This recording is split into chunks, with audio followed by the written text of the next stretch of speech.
गाँव में भोज होइत रहैया तो एगो हमर मित्र बैसला हमरा संगे, वो बाहर से आयल रहे तो हुनका 4 गो रसगुल्ला क्यों आग्रह कऽ कऽ धऽ देलहुँ, खा लेत। पहिने तो अपने जे मोन मानलनि से केला, ओकर बाद में क्यों मित्र अबनि हे चटाला वो 4 गो फेर खा लेत।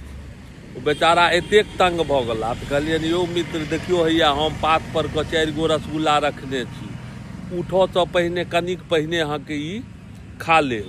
आ एहिमे तऽ अहाँ परेशान तऽ कहै छथि की कहू बड़ा परेशानी होइए। एनाहियो अपन सबके मिथिलाके भोज कहै छै ओहिमे रसगुल्ला छेना होय तऽ अमृतके समान भऽ जाइ छै, लेकिन वो चीज हमर मित्र नहीं बुझथिन तऽ ओ परेशानीमे पड़ल तऽ कहला जे आब हमहूँ गाँवमे अगर भोज एखन छथिए ओ मित्र गाँवेमे तऽ कहला आब जे भोज खायब तऽ हमहूँ अहीँ जकाँ काज करब।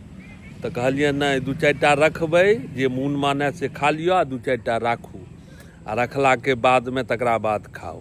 आ ई जे अहाँ खा लेबै तऽ फेर केओ मित्र आयत तऽ 2 टा दऽ देत, फेर केओ आयत तऽ 4 टा दऽ देत, तऽ खाइत रहू, खाइत बुझबै की हैत से।